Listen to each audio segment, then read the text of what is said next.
to Japanese 101 lesson 33. Yes, 33. You heard me right. We've done 33 of these things. And today's topic is Gobi. And if you've never heard of Gobi, Gobi is a little term that means like sentence tail is actually what it means. To show you a better translation of it, right, before we hop in, I can show you right here. Oh, if I can find it. Where's Lorenzi? Oh, wait, 1 second. Where's that tab? There it is. Can I find it? Chrome. Yone. Wait, can't find. Oh, that's not what I wanted. Interesting. Maybe I won't be able to show you because OBS doesn't want to find my freaking source. Where is it? I think I'm just blind too. Wait, Chrome.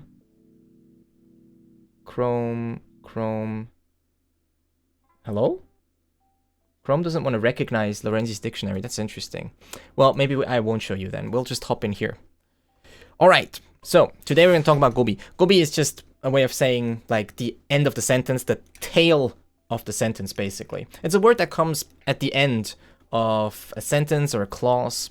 And today I will talk about two of those so-called Gobi or sentence ending particles. And the ones that we're going to talk about for sure today are yo and ne. I got hacked. I guess I got hacked. Can I ask if you make the font a little larger? I mean, I would, but right now I can't even get it to show up on screen. Actually, yeah, changing your gobi to nya is what they call it. When they say like gobi yo nya ni suru, that means like, oh, put nya at the end of your sentence. That's exactly what that is used as. So today we're going to mostly talk about two of them, which are yo. It's kind of a weird yo that I did there. Yo. Oh. And ne. Okay. Both of which you've probably heard, right? We're not going to go too crazy today, so we're not going to talk about dattebayo. But is this really worthy of a lesson? Oh boy, you will see that it is. There is a lot here to unpack that a lot of people aren't really aware of. Especially about different intonations and variants of yo and ne and what they imply, how to use them, how not to use them because of what they can imply. So yo and ne. First of all, a quick overview, right? So sentence ending particles, generally, they're called sentence ending, but they can also appear in some different parts of sentences. One example would be filler words. So ne, for example, is often used as a filler word. We will see a bunch of examples. The particles or the weird words? The particles. We're just going to talk about gobi today. Just about yo and ne and how they're used. So, I thought gobi was literally a sentence end particle that meant sentence end. I was so confused. Oh, no. Yeah, it's, well, kind of boils down to also where does a sentence even end, but it's because it's sometimes a bit hard to say. So first of all, let's do a little bit of an intro to yo. So yo. So what is yo, right? So I will show you a bunch of reasons why you may want to use yo. Okay? So yo is basically used right. Yo is definitely is usually used when you are trying to emphasize a statement and when you're let me see. Yeah, you're emphasizing a statement and you're saying that like listener, right? Wait, I want this to be white. So the listener is supposed to know, right? Supposed to know about it. Like the listener is kind of supposed to know. You're expecting them to agree with you, right?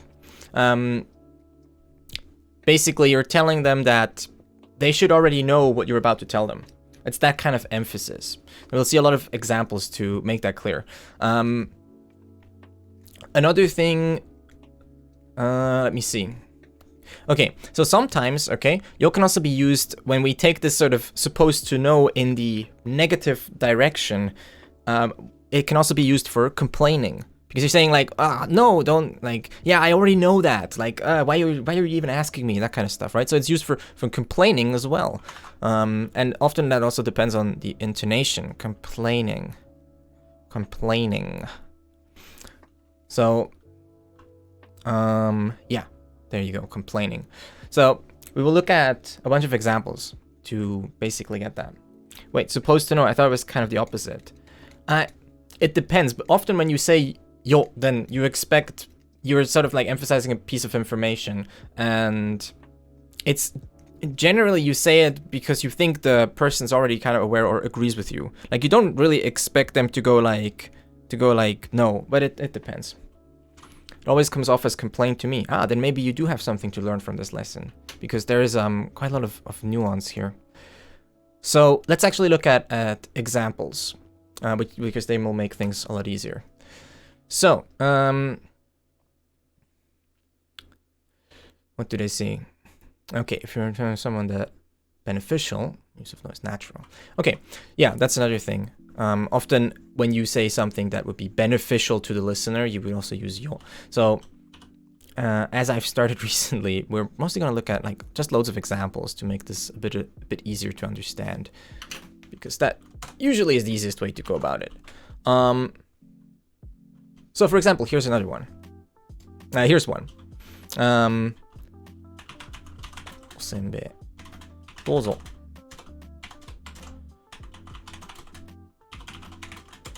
おいしいですよ。おせんべいどうぞ。おいしいですよ。I will make plenty of space to put some furigana. Oh, you should never try and compare languages too much in those kinds of ways. I don't think there is an equivalent to yo in English or German or most Latin languages. Kind of doesn't work like that. We don't generally have sentence enders that work in that way. It's fairly different the way it works in Japanese, and it should not. I don't know what I just pressed. I just pressed some button, but I don't know. Oh, I made a group. It's not what I wanted. Group, goodbye. Okay. Here we go. All right. So here we have oishii. Just put furigana on here. Oishii. Oishii desu yo. So here we have yo used just to sort of convey an emphasis on this information, and this is just a very natural way of using yo, like I said before quickly. When you kind of emphasizing something that will benefit the listener, when you're saying like this is good, like it'll be good. Here it's I feel like in English often we would use like maybe an exclamation mark for something like that. It's good because we want to really like convey that information. We really want to convey that emotion. Oishii desu yo, like it's good. Yeah, and then the other example that you could have would be something like here. I need more space. For example, も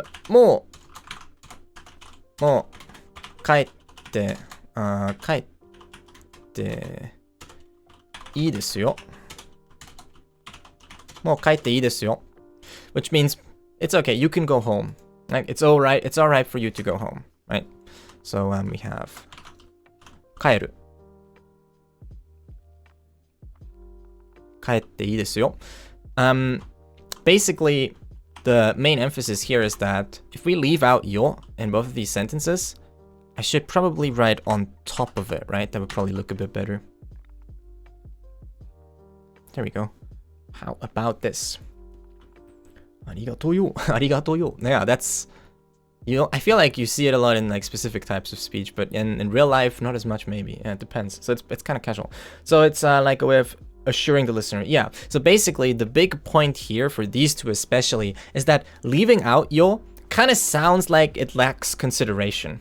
美味しいです。美味しいです. It sounds like empty, like you're not considering the other person as much. Like it's, yeah, basically, it would show a bit of a lack of consideration, probably. もう帰っていいです. It sounds kind of harsh. When you say like もう帰っていいです, it's like, it's a bit rough.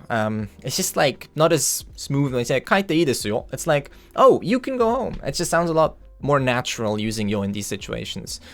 So yo is just a nice way of sort of showing consideration towards the listener in these kinds of sentences. So, doesn't really change. Okay, there we go. 終わったよ。授業終わった。So another one might maybe be something like I'm just gonna quickly get rid of all this. So these two mostly show sort of that yo can help. Just yo is just the matter of fact is that yo is just a particle that Japanese people just use a lot. So not using it in these kind of sentences will just make you sound a bit weird or inconsiderate or just not like a native speaker. So that's like yo just to convey sort of consideration and to give this sort of be more matter of fact. Yeah, exactly. Sort of to not sound as matter of fact. Yeah, that's not true though. If you use well, what do you mean? Which version? The one with or without? Another one would maybe be in an exchange. So we could do something like this. 授業終わった? Here's a casual exchange, right? 終わったよ. So here's like a very casual exchange with yo. Oh no, you're definitely wrong there. It's much nicer with the yo. Without the yo, it can almost be rude actually. So 授業 it's probably better in white, huh? 授業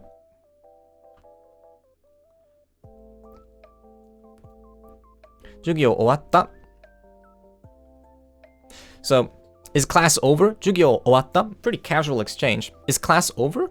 終わったよ Another very natural use of yo. Sort of like, oh yeah, it is over. Like, yeah, you're telling someone. Not having the yo here, it just sounds incredibly cold. Like, if it's like, 終わった 終わった It just feels like the other person just doesn't care much at all. Maybe they don't care. Now, don't get me wrong. If you want to show the other person that you really don't care, maybe this is the way to go. But usually it's maybe not what you want, especially if you're friends. So like if you're saying, 終わったよ It's like, oh yeah, it's over. Like, it just sounds a lot nicer. Now, being an asshole is always an option. I'm not saying that you need to use this. But what is really bad is being an asshole accidentally. That's something you would want to avoid, right? So these kind of sentences just sound a lot more natural. If you were like 授業終わった and you're like 終わった It's like, like you're like, wait, sorry, am I bothering you? Are you okay? It's really make people like pause. Keigo too. Yes, yo can be used in Keigo as well. Especially because it shows consideration. Accidental asshole. Yeah, yo can be used in Keigo as well. Because you see like ですよ So like you can even like ございますよ Like it's just a thing used to show consideration especially. Now let's go into a few different intonations of yo. Yo can actually show up in like 3 or 4 different sort of intonational pitches, so to speak.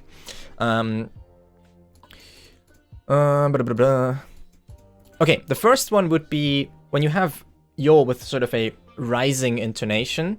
That's generally used to, yeah, so when you use yo, so I'm kind of like, wait, give me 1 second. Okay, yeah. Hey, thanks for following. Hollowed Sky. Follow, ありがとうございます. Actually, when you use yo without an upwards intonation, it's to sort of, you're giving the listener like new information, or often it's also used to show, it's often also used to, what should I say? I was about to say something, but now I forgot. Oh, it's often used to answer questions. That's what I wanted to say. So this is kind of almost against what I said earlier, but yo is kind of used for both. So often yo is used when you want to show that you're asking for agreement, like you are like, oh, you should already know this. But on the other hand, yo, especially with an upwards pitch, as you'll see in the examples, is really also used to sort of give new information or to answer like questions in a nice way. So for example, yeah, this one is a good example. When you clown yourself like a child, you don't know proper Japanese rules. Maybe. So 神に 何 yeah なんか or well 何かついてますよ So here what we have is sort of an upwards pitched yo. So we're informing someone. We're saying like, I feel like in English we might often sort of use like a hey or like oh, like it's kind of this sort of getting someone's attention and trying to inform them of something, being like, hey, you have something in your hair, you know? So the way you would usually hear this is basically people would say like 髪に何かついてますよ. So it's this yo, right? Upwards pitch. So the up pitched yo, generally just giving the information, being nice about it. 髪に何かついてますよ. Like, hey, you have something in your hair. Again, lack of yo kind of sounds a bit cold and matter-of-factly. 髪に何かついてます. Just sounds very matter-of-fact. It's when you're presenting this sort of new thing and you're wanting to get someone's attention, want to be considerate, it's just, yo is a very natural particle to use here. So yeah, that was the thinking. Yeah, so the ones that are more about, you're already supposed to know this, are more the down-pitched ones, which we'll get to in a second. The other one would be like, それ超辛いよ. Like this one will be, or 辛い, I should say. 辛い is the other one. 超辛いよ. Like if someone is about to eat some curry that you gave them, and they're like, 超辛いよこれ. They're like, oh, like this is gonna be super spicy. So you're informing them, you're telling them. What verb is that in the sentence? That is つく, to be attached to in its continuous form. So ついています, ついてます, with a dropped e in here. What listener is supposed to know? What about instructions? How does it not come across condescending? That's what I said earlier. Like, usually you're supposed to know this already is rather with down-pitched yos. With up-pitched yos, it's more that you're trying to inform someone of something new. So I should have said that earlier, but it's all about like the intonation of it, how it would be understood. So for example, if I said something like 髪に何かついてますよ, it sounds a lot more colder. Or also, often you have like this double thing when you elongate it. We'll see some examples of that later. Like ついてますよ, like yo, like this, like man, you have something in your hair. Like, don't you know? Like, haven't you realized? Well, you probably wouldn't maybe be polite about it, but it shows annoyance if you have this sort of yo. Like, if you go elongate it and then kind of drop it at the end, it sounds like you're really annoyed about it. 髪に何かついてますよ. Like, oh man, you have something in your hair. Can't get my head around it. Yeah, that's why I'm saying I'll probably use a whole hour just to talk about these two particles. As you can see, it does warrant a whole lesson, because yeah, there's a lot. These things are tricky because they have to do with natural speech, emphasis, and how people actually communicate. The nuances in the pitch. Yeah, the most of the nuance here is in the pitch. Okay, let me see. Yo is equivalent verbal exclamation point. Yeah, even here in the article that I'm using as reference, they're using like yo is the yeah, it shows familiarity and closeness, right? It's not just an exclamation, but it's just a thing to sound nicer in many situations. Okay, now lowering pitch can have a few different nuances as well. If you drop in pitch with the yo, because you have to sort of like listen out for it and then just sort of hear how people use it. Lowering the pitch can have a few different nuances as well. You can use it to criticize someone. You can use it to show strong emotions, like surprise sometimes, but also disappointment and a deep impression. Tell one's emotional state with exclamation. It kind of depends on the emotion. We'll look at examples to make it easier. Expressing one's intent. So to give you an idea of what that means, we will look at a whole bunch of sentences because it's just easier. So for example, using yo with a down pitch to express sort of an intent. You would often probably see this when you talk to yourself, like hitorigoto. When you're just like mumbling something to yourself and you have like an intent, you could maybe use yo down pitched. You would see something like 今日は疲れてる。今日は疲れてる。から今日は疲れてるからまっすぐ帰るよまっすぐ帰るよ So say you're like walking home and you're like you're done with work and you're just like thinking to yourself like 今日は疲れてるからまっすぐ帰るよ like I'm tired today, I'm just gonna go home straight away. Now you don't really have to say this to yourself either. Even if you're just saying it to someone else, you could sort of downpitch the yo, and let me just indicate that with a little bit of my own writing here as well. You could just also just downpitch the yo to indicate your intent here as well. Even if you're saying this to someone else, まっすぐ帰るよ. It sounds matter-of-factly, but that's good because that's what it is. You're not like informing someone of something and being considered. You're just saying like, oh, no, that's just straight up what I'm gonna do. You're just matter-of-factly conveying like your intent. You're just saying like, oh, I'm just going home. Like まっすぐ帰るよ. Like I'm just going straight home. You're just conveying your intent, right? So you probably pitch it down here. すぐ直帰します。直帰かな。直帰 Is that 直帰? And actually no. 見たことないかも。Wait. I want to see this. Is it 直帰? Oh, I could have just used my bot, huh? I keep forgetting. 直帰. Yeah, returning home directly. 直帰. Nice. So I'm criticizing others because they didn't work enough or not tired. No, it's not that. It's not that far. It doesn't go that far. Thank you for the follow. 丸草. Follow. ありがとうございます. Another one would be, let's do an example of like expressing a little bit of disappointment, right?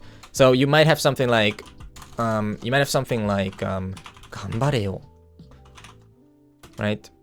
Like, 頑張れよ. Like, come on. Like, do your best. Like, come on, do your best. Right? 頑張れよ. Like, what's wrong with you? Do your best. It sounds kind of disappointed. Like, especially because 頑張れ is a command form. You wouldn't do this. Like, this is clearly not showing like new information or anything like that. You're just giving someone a command here. Note that this is very casual. It could be very rude if you say this to someone that isn't like your friend or that you're not very casual with. You should not use command forms like 頑張れ in general if you're not in a very, very casual basis with someone. But if you are in a casual basis with someone, saying like the difference between 頑張れ, which is just like do your best, like a command, and 頑張れよ. It's like the difference between saying do your best and do your best. Come on. Like, right? It's kind of a big difference here. Doing either the one or the other. But again, these are emotional things. They're about conveying your emotion, which is why they're so nuanced and mostly up to the way you how you do intonation. Like, it's really about like the sort of feeling you want to convey. It's not as much about like the pure information of it, but more like the feelings you want to convey. At the end, would that change the meaning of encouraged rather than disappointed? If you brought the yo up at the end. Oh, up at the end. Well, I don't think you would have like command forms with hi yo, because you're not giving information, you're commanding someone. So let me think. Could you ever like 頑張れよ, 頑張れよ? I don't know if it would say like 頑張れよ, because it's kind of weird because you're giving a command. It's not like you're telling someone like, oh hey, do your. It's kind of like, I don't think you would have like an up-pitched yo here, because it doesn't really fit the usage, because you're giving someone a command. Here it sounds a lot, you would hear it a lot more like with disappointment, I think. 諦めないよ. Yeah, 諦めないよ. Like, that's more like, here you're more saying like, not give up, remember? You're kind of informing someone like, oh, not giving up is important. But because specifically, like I said, because specifically this is a command form, it doesn't really fit that sort of just conveying information. Like, I'm encouraging you, you know? Yeah. That would probably work in certain situations. Like, I think what Tagovnik says is valid, but because this is a command form, I feel like it wouldn't quite fit here. Or if someone is pushing a door and then you want to tell him to pull it instead. 引くんだよ. Like, you probably say like, I just don't think you would use a command form there. 引くんだよ. Like, oh, try pulling. Like, oh, it's pulling, you know? Like, when you want to inform someone of something, using command forms just doesn't work, I don't think. I don't think it's natural to use a command form. 諦めないで is the command. Yeah, like, 諦めないで or 諦めんな would be the rough command. In neither of which cases I would use yo. Actually, you almost never see like request/command forms with yo. Like, 頑張ってよ. Well, I mean, as encouragement. 諦めるなよ. Yeah, 諦めるなよ also sounds disappointed to me. Like, 諦めるなよ. Like, don't you dare give up. What's wrong with you? 諦めるな. Like, it's just, I don't think you would use it like that. Yeah, I don't know. Maybe someone will bring something up that will change my mind, but I'm pretty sure I'll stick for now with saying that I don't think you would use the up-pitched yo with these kinds of commands. It doesn't sound natural to me. Now, again, you could say like, Oh, if someone's pushing a door and you're telling them to pull it instead, 引くんだよ, like, oh, you need to pull it. That's fine, but that's different. Like, you're not commanding them, you're just informing them of something. So yeah, take care, Laura. Okay, another one that we could use.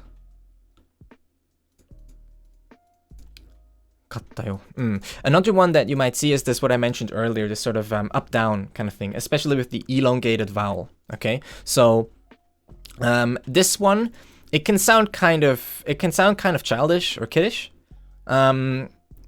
Usually, it's done to show kind of disappointment, like pretty strong like disappointment, but it's a very emotional thing to do. Like, it shows like that you're being emotional about it.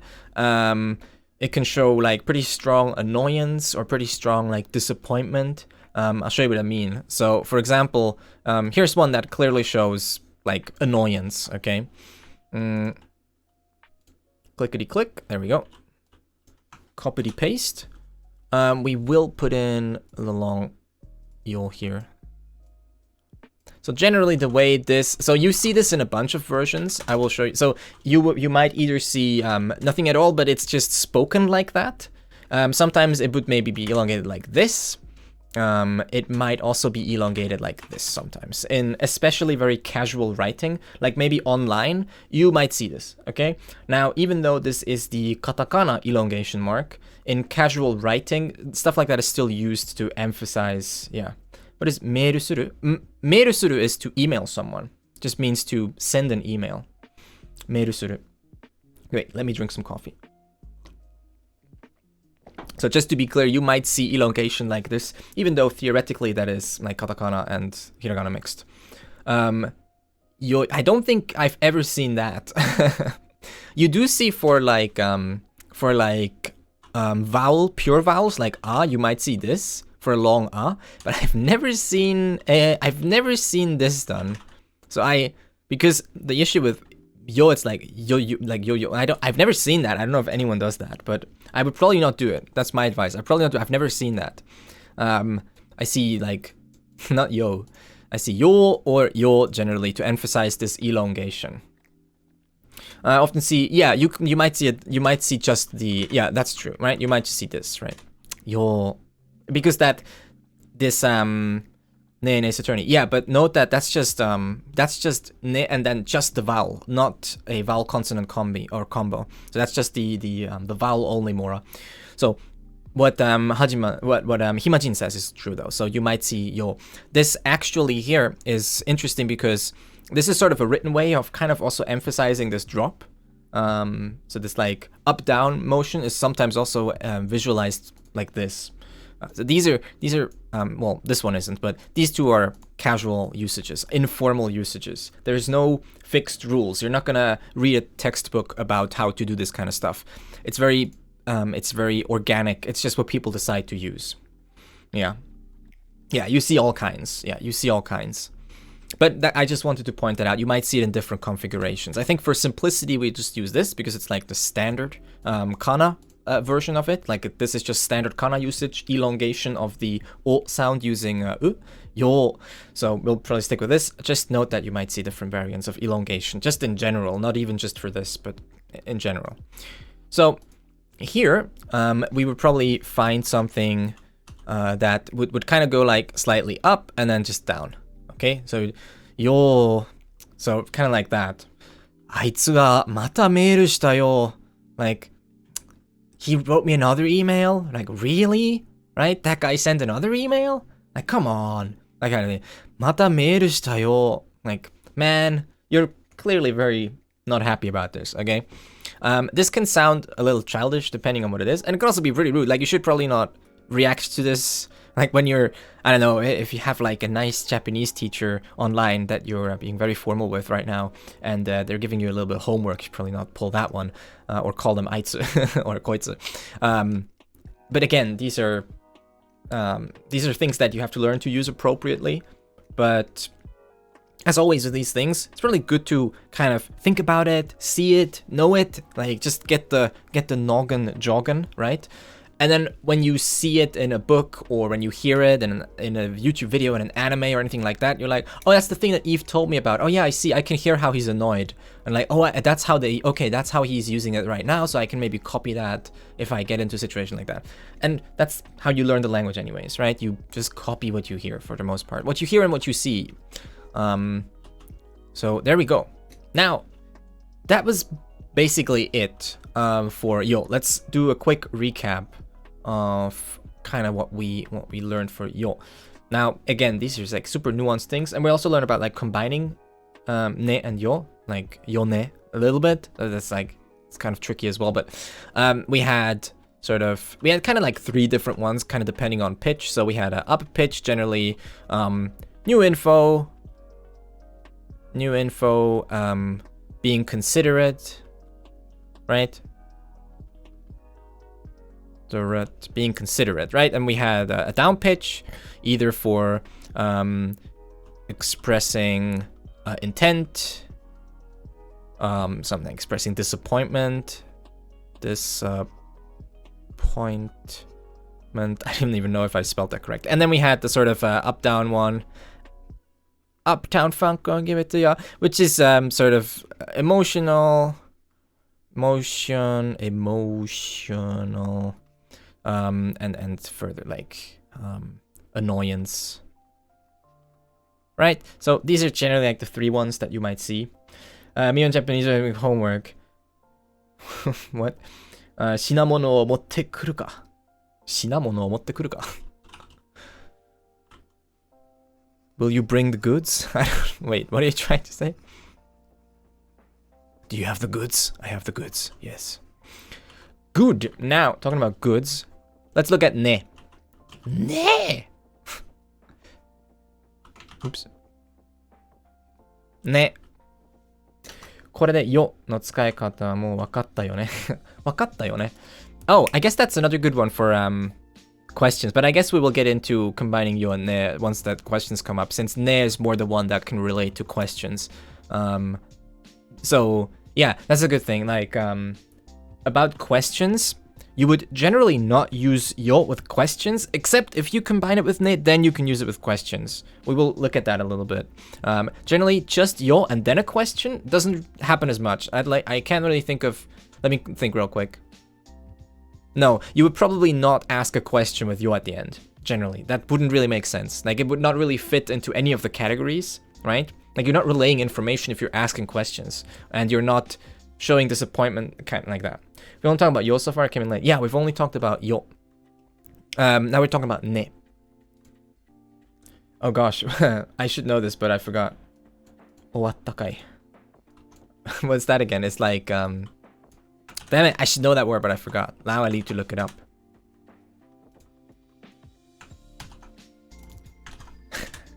%50 then. Matoi. Ah, matoi, right. Matomaru.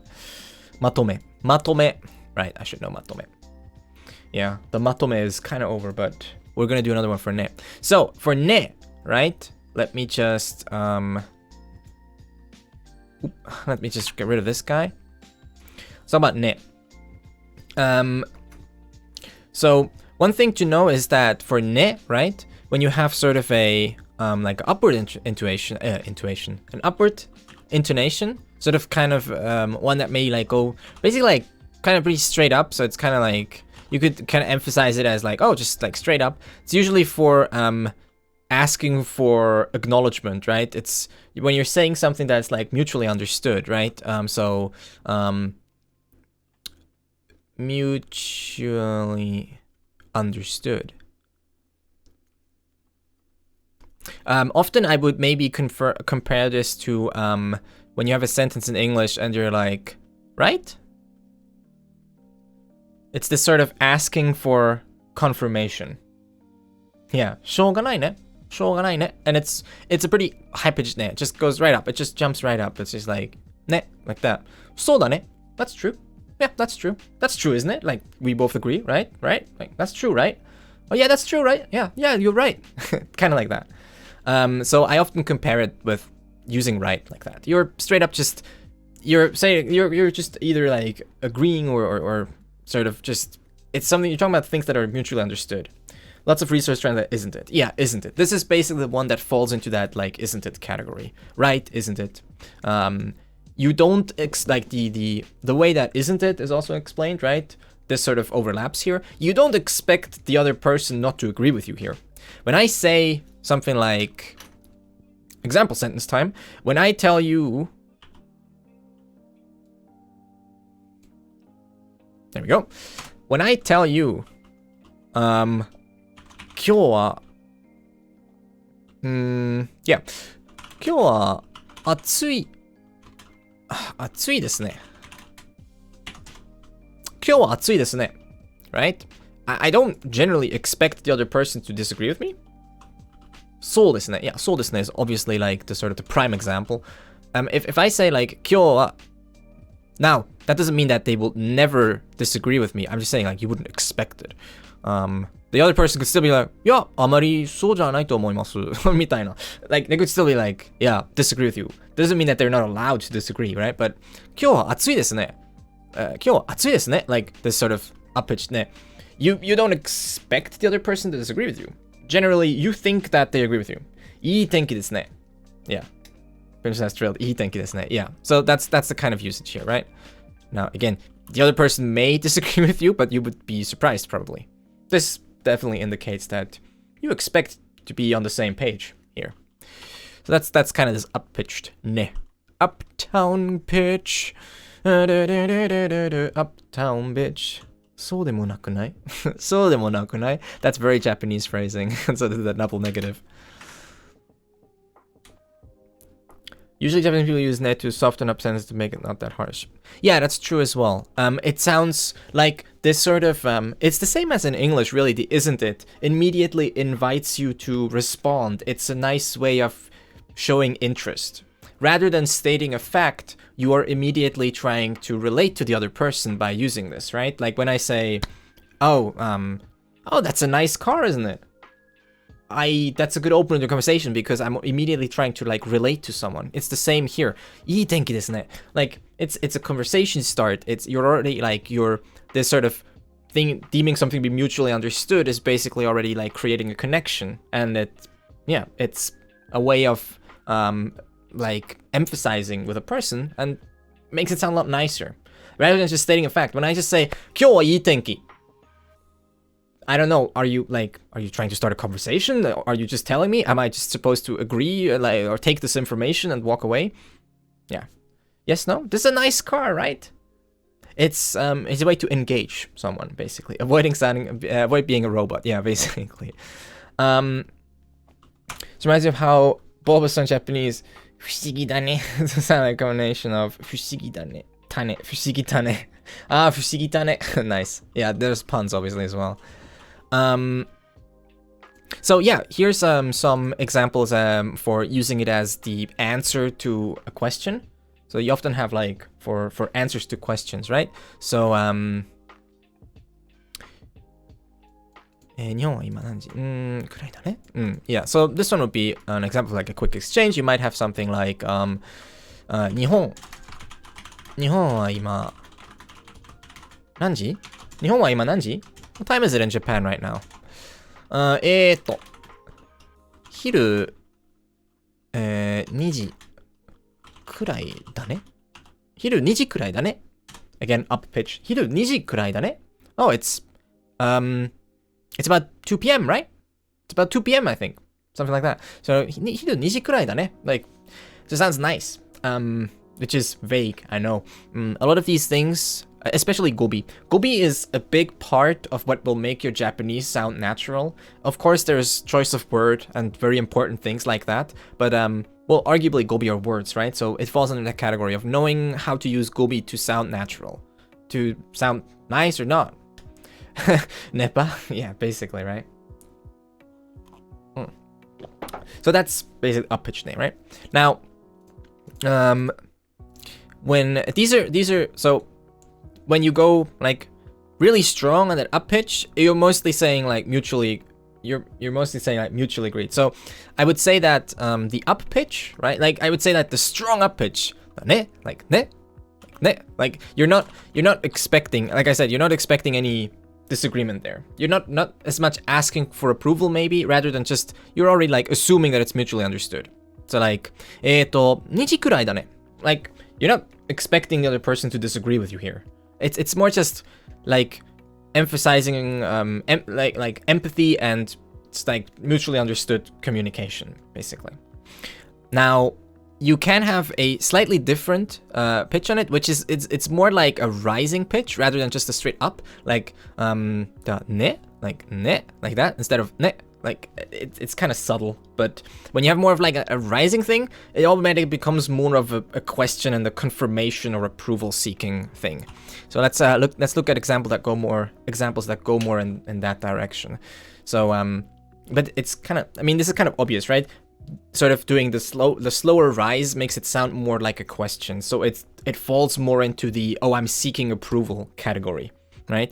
Dane, like ne, like it sounds like a question already. So compare between like so dane, like that doesn't sound like a question. I'm not doing like so dane, like, you know, that's kind of the difference here.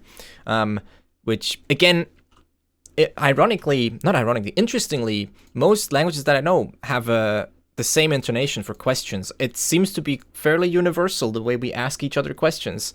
Like, you could probably hear a question in even a language that you don't know if it has this pattern. It's weird. I don't really know. It seems to be just a thing. Like, an up pitch just seems to indicate question or inquisitive tones.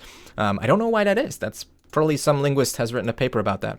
Dame dane. Yeah. So let's look at some examples of that. Let me make some space first. I will actually just leave this part here, because that will be nice sort of as a summarization. So here, more like looking for approval. Approval / confirmation, right? Affirmation. I know my handwriting is bad, but you just have to listen to what I'm saying. Approval and approval, confirmation. Okay, that's what these little squiggles here are supposed to signify. Okay, just trust me. Okay, don't worry about it. We'll be fine. Okay, I'll just delete this text layer and make a new one. Oh wait, that's not what I wanted. Text. Okay. So an example, it would be like, yeah, if you're asking someone to quickly borrow something from them, you maybe say something like, このペンちょっと借りるね。このペンちょっと借りるね。このペンちょっと借りるね。Like, you're like, oh, I'm gonna borrow this pen real quick, okay? And then you might expect the other person to then maybe disagree with you, but you're still asking for approval or confirmation. So we're going more into the, like I said earlier, we're going more closely into the question territory. Often you might see a question mark here. This is something that you might see a question mark instead. Now, the reason, could you please pronounce the difference? Very hard for me to grasp the difference. So the way that, so I would maybe make the example here of そうですね. And again, it's kind of subtle sometimes, it depends. そうですね. It's basically just how fast you go up. So like this one is up almost immediately. そうですね. Like it's just, it's right there. This one sounds more like a question. It's more like 借りるね. Like 借りるね. Like ne. But it's kind of subtle, to be honest. I'm doing my best, but I would say the best way of differentiating is that you're not asking questions here, but here you kind of are. That's kind of the difference. Like in そうですね, like that's not a question. そうですね, it's just a statement. Whereas ちょっと借りるね, like that's more like, sounds more like a question, but it's kind of subtle. It's a bit subtle here, but that's kind of the difference. And like I said, you might see a question mark here, but the reason that the question mark is kind of optional is that I've talked about this in the past. Question marks aren't a thing in Japanese, really. They are, but they're not native to the Japanese language. Question marks are imported goods, okay? Question marks were imported to the Japanese language less than 100 years ago, okay? They are not required to write Japanese. They're just an addition that has been made recently. An addendum, if you will. It's something that was imported from the West. So a lot of the times the question mark is used kind of loosely and not necessarily required. Like we have Gobi to help us with some of these things. Like yo can do a lot of what the exclamation mark can do. Ka is basically the question marker, right? Which is why you can't really be sure that something doesn't have an inquisitive tone just because it ends in a full stop like this. Because in traditional Japanese, everything ends with this. There is no other way to end a sentence with other than just a period, right? So just to keep that in mind. It's more of a modern thing to use more exclamation marks, question marks. Of course, Japanese people now use it all the time, but yeah. Because high is... Yeah, it maybe also doesn't go as high. It's important from the West. Yeah, that's true. So, このペンちょっと借りるね. Like, yeah. Also, real quick, 借りる just means to borrow something. 借りる. お借りします. 彼女お借りします if you know that manga slash anime. Just use ne without a raising pitch at the end when you're just letting someone know that you're doing it. Yeah. ちょっと借りるね. Like, it sounds more matter of fact again. And you can see like the patterns kind of agree here that up-pitched things are more for relating to people, being considerate and nice, whereas down-pitched things are more for being matter-of-factly or sometimes also being more harsh or also just like informing people. Like these sort of emotional patterns sort of always overlap a little bit. Like you'll never have like a pretty expressive like up pitch like in this and it not have some sort of inquisitive connotation. It's just kind of inherent to the way that an up pitch and sentence end works. Which is also why you probably wouldn't do a command form pitched like a question. It just doesn't make sense, right? ちょっと顔貸せや。貸せや. Yeah. You have a lot of dialect variations of this as well, which I don't think we'll have time to get into too much today. Now, one thing that you might see, this up-down pattern that we talked about is very good for annoyance, once again. Let me just get rid of this.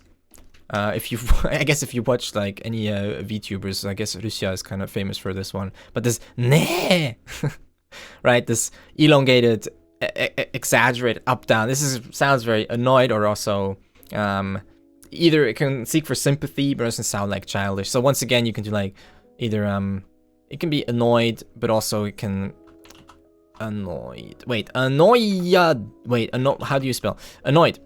Annoyed or seeking sympathy. So seeking ne, like ne, 聞いてよ, like come on, listen, like say listen. Seeking sympathy. Once again, the elongated up-down version is by far the most emotional one, and in some situations can come across a little childish or kiddish or overly emphasized. And then maybe to also look at what we could do for like maybe just a down pitch. We could be just a down pitch, okay, sort of like ne, like sounds it can be kind of different. So heightened sense of emotion. Yeah. So I would say a down pitch is again maybe more matter of fact,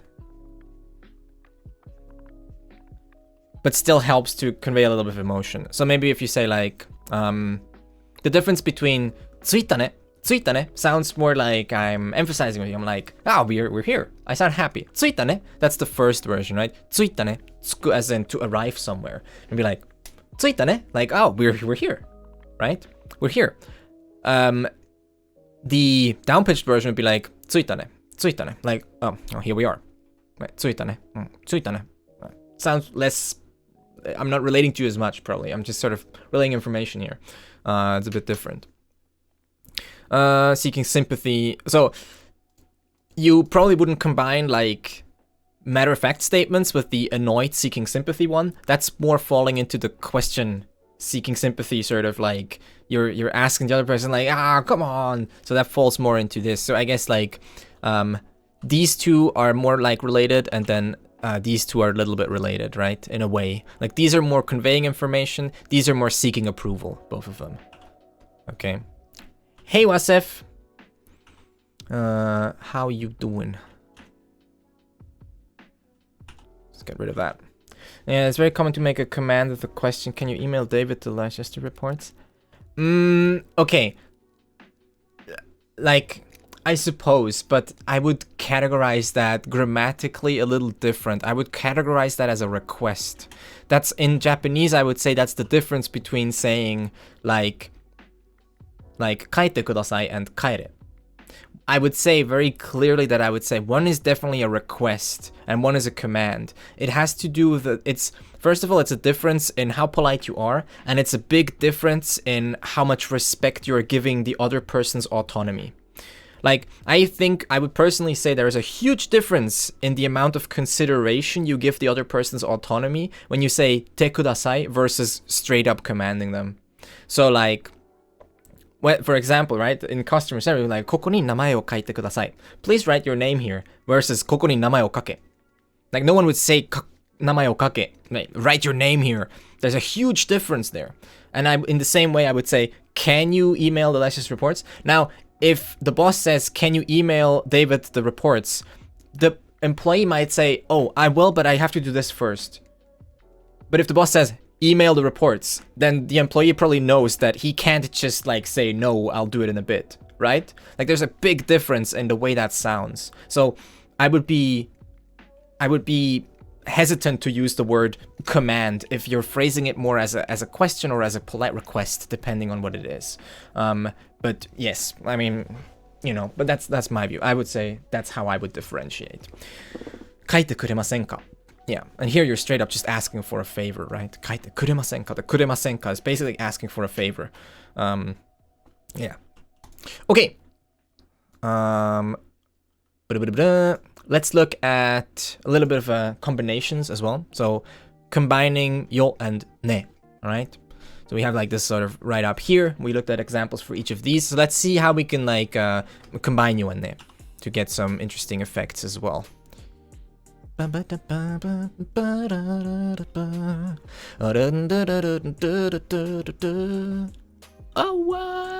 whoa, whoa. I guess you could phrase commands as questions, but they would sound a bit weird. You could probably do it in some situations, like write your name here? It sounds more like you're parroting someone, right? I don't know. Combining yo and ne. Now note that combining yo and ne always happens with yo and then ne, and never with neo, okay? Yo, ne, good. Neo, not good. I don't know why, that's just how it is, okay? So you never see neo, except if you want to suggest that you should go to sleep. Neo, like, let's go to sleep. But as to Gobi, this never happens, okay? Again, I don't know, that's just how it is. You would never combine neo, like, so desu neo, like, no. But yone exists, and yone is used, okay? So yone is indeed used, but neo this doesn't exist. Again, except for conjugations of the verb neru. So, according to the article that I'm using for reference here, it seems that the combination of neo is, Jesus, the combination of yo and ne like this apparently is kind of new. I didn't know this. This new information to me as well, but apparently being able to combine yo and ne like this is somewhat of a more recent, and remember, when we're talking recent with language, that's kind of a vague term, but I suppose within the last 100 years is usually sort of a good frame of reference. Language changed quite a lot in the last 100 years, all across the world, but also in Japan. So yeah, apparently combining yo and ne like this is, in terms of the history of Japanese, more of a recent thing. I would have to get a better source on this. This is just what I trust. Imabi though. Imabi is very good generally, so I trust that that is probably true. But you could probably look harder into it if you wanted to. So the combination of yone is kind of a nuanced one. It's basically just ne, but with more emphasis. So in the version where you're using it to confirm information, like mutually assured, like something that you know both with そうですよね, it sounds even more empathetic, right? It's like you're relating even more, like そうですよね. It's like, oh, you're really excited about it. You really want to emphasize that you agree or something like that, right? So again, like the prime example being the difference between そうですね, like that's just, yeah, right, versus そうですよね. That sounds like you're more excited about it. So I would say that adding よ to your ね statements, so like in そうですよね, そうですよね, often can add excitement. The reason I heard it's yone that makes yo makes out. Wait, it's yone makes outside the sphere of what they know, and then it's inside. So no, I can give them the information. Turn quickly yone, explain something, and then otherwise no. Yeah, I suppose if you, yeah, I guess you could like think about it like that, and that this should work, right? If we had ne first, yeah, it would be a bit weird. Yeah, I guess that kind of makes sense. It's like operator precedence. そうですよね. Just, I guess here you would say like it adds a little bit of excitement. It sounds more, it shows familiarity and closeness. だよね. There's a difference between ne and ne too. Yeah, so, the way you could, so like, ne, like, the thing is, right, there's so many different ways. It all boils down to intonation. So, when you, Jesus, handwriting. When you use, like, ne, kind of flat, sounds pensive, right? Flat is kind of like, oh, pensive, like, right? I could also just be really excited, I guess, like, ne? Or, well, it sounds almost annoyed, but like when you go more up, like ne, or like up down, right? So when you have like a long ne, but you're more like, it sounds more like annoyed, right? Ne, like, come on. It's all up to intonation. So since I've been here, hey sound, how you doing? Yeah, I saw you earlier. So and then ne is often for I often hear like ne like that for like nice little hints, or like how should you say, like seeking acknowledgement, but like giving advice maybe, when you're saying like, oh, this is how you're supposed, oh, by the way, hey, this is how you're supposed to do it, right? Like ne, like これからはもう、まあ、これからは頑張るね, like, you should give your best from now on, okay? Like it's kind of like this familiarity. It just sounds kind of like nice. You often hear like female speakers use this a lot, I would say. And yeah, kind of like that. Again, also note that, of course, using a small tsu at the end of a sentence or clause here is once again casual. It's not something that is formally defined. It's just something people use to emphasize a quick drop-off after the sound. Yeah, curl acting cute. Like, yeah, it can kind of act, it can sound kind of cute, or just nice. Just like a nice way of saying something. But yeah. So we get because these particles inherently, or these gobi inherently convey a lot of emotional information. We get into these very like nuances, and we get into a lot of like casual usage as well, because it's all about conveying certain emotions. Yeah. 5時か。もう寝た方がいいですよね. Yeah, it's 5.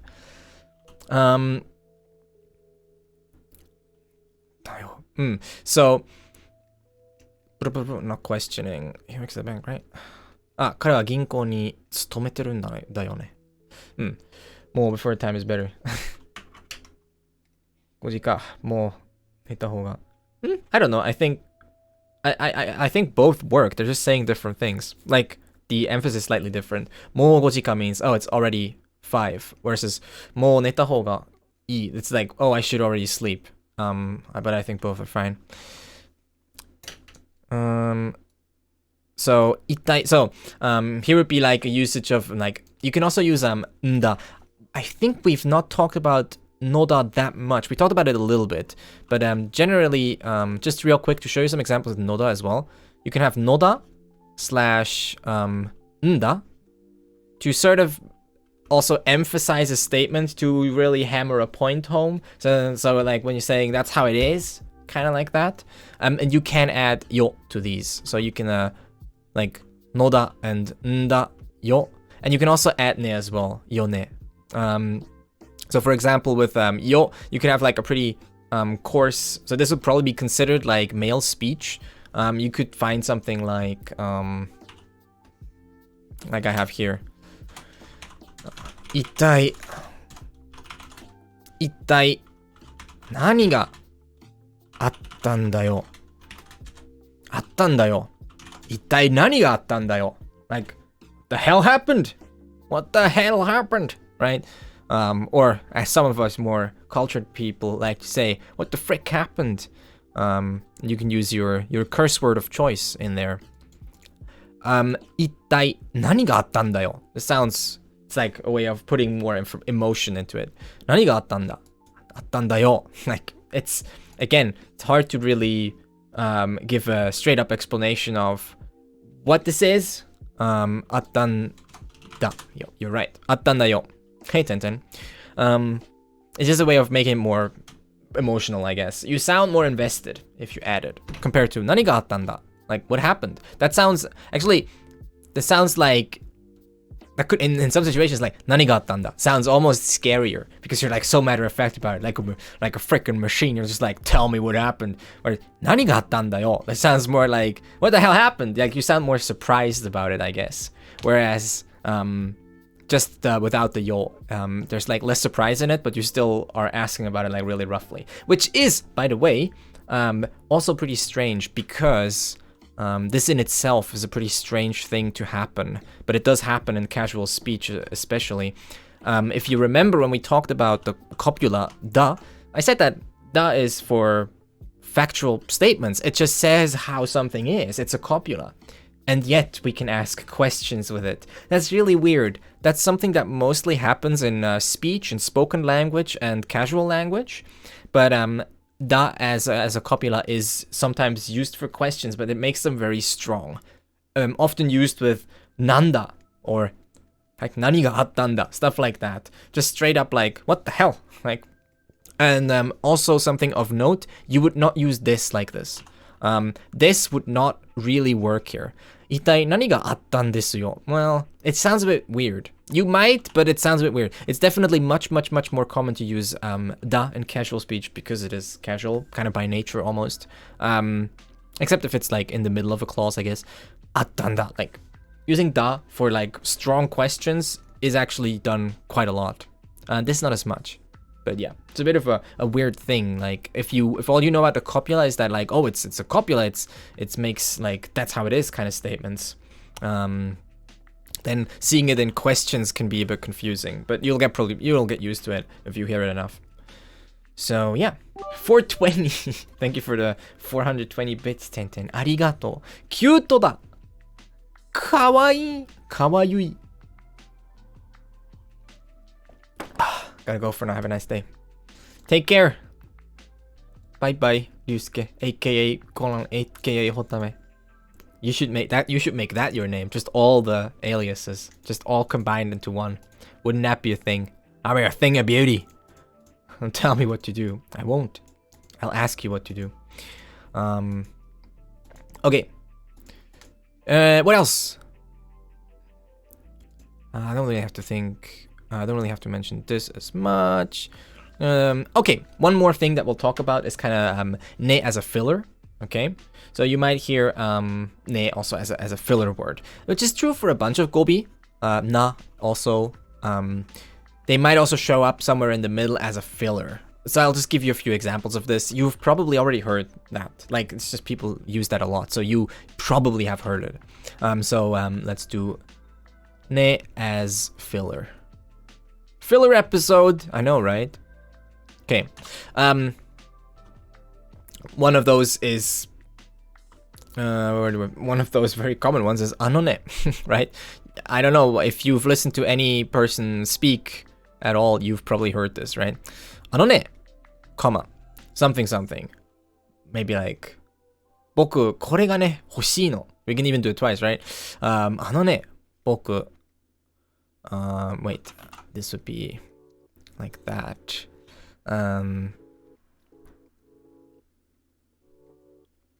僕、これがね、this.